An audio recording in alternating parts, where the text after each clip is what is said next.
Revelation 1505. From the 5th of July 1940. Spiritual marriage to God.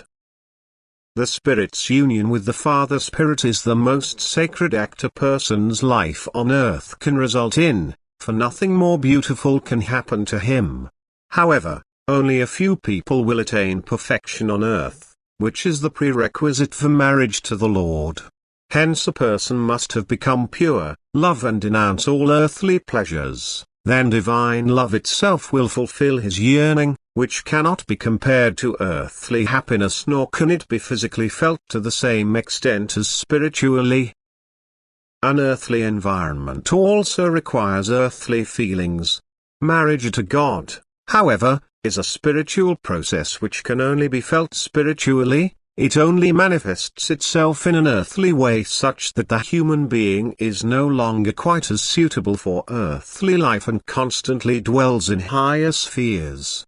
Consequently, this spiritual marriage will rarely take place as long as the human being still has to fulfill his earthly task, because this prevents the merger for obvious reasons.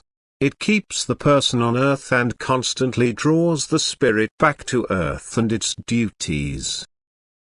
On the other hand, however, the person's will is the decisive factor, and thus someone firmly determined to attain God can reach his goal as well and still do justice to his earthly task, providing he requests the spiritual strength he is entitled to and uses it to deal with the earthly work, thus providing the earthly child with time and peace to send the spirit entirely unimpeded into higher spheres where it can unite with the Divine Father Spirit.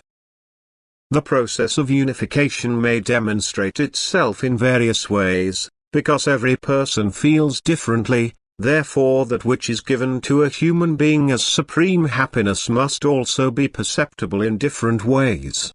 Spiritual marriage can gain the person the audible word, that is, the moment when the voice within the heart sounds as clearly and as audibly as a small bell is the moment of spiritual union with God.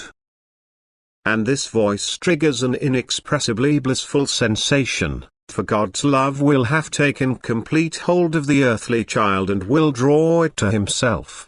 But the union may also take place without any visible evidence, so that the living creation, being aglow with love for the Lord, will feel seized by divine fatherly love and be blissfully happy, yet this is physically not perceptible. Instead, it merely expresses itself in the ability of spiritual vision.